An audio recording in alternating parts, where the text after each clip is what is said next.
रोज पीता देवारा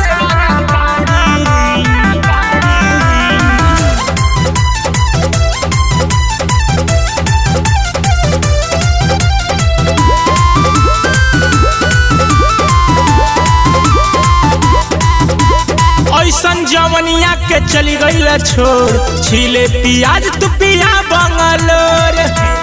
ए राजा ए हो ऐसन जवनिया के चली गई छोड़ छीले पियाज तू पिया बंगलोर बहरे से लेके आवता रोज मछली तार के बहरे से लेके आवता रोज मछली तार के रोज पियाता देवारा तारी रोज पियाता देवारा तारी ढोढ़ी में ढार के रोज पियाता देवारा तारी ढोढ़ी में ढार के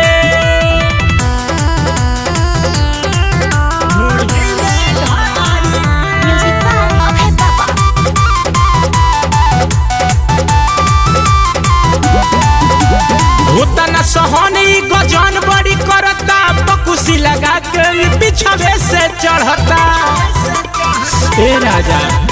होता न सहनी गजन बड़ी करता पकुसी लगा के पिछवे से चढ़ता छननी लगा के छानता वे दहिए के तरफ ले जानता वे छननी लगा के छानता वे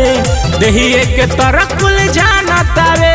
चढ़ल बा जहिया से सीजन घूमता मार के चढ़ल बा जहिया से सीजन घूमता मार के रोज पियाता देवारा तारी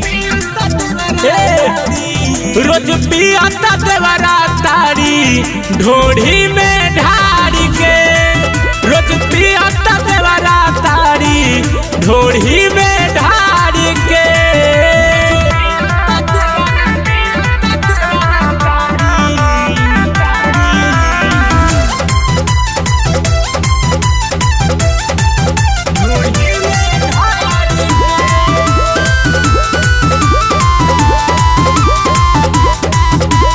नशवा में भोक होके रतिया के आवता बेरी बेरी फसली जबान पभिरावता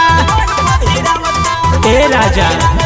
नशवा में भोक होके रतिया के आवता बेरी बेरी फसली जबान पभिरावता दीपक से तनिको डेरात नहीं खे भीमो के मानत बात नहीं खे दीपक से तनिको डेरात नहीं खे भीमो के मानत बात नहीं खे मंजिस के बिगड़ल बरहन रोज बत्ती बार के मंजिस के बिगड़ल बरहन रोज बत्ती बार के रोज पियाता देवारा तारी रोज पियाता देवारा तारी ढोढ़ी में ढार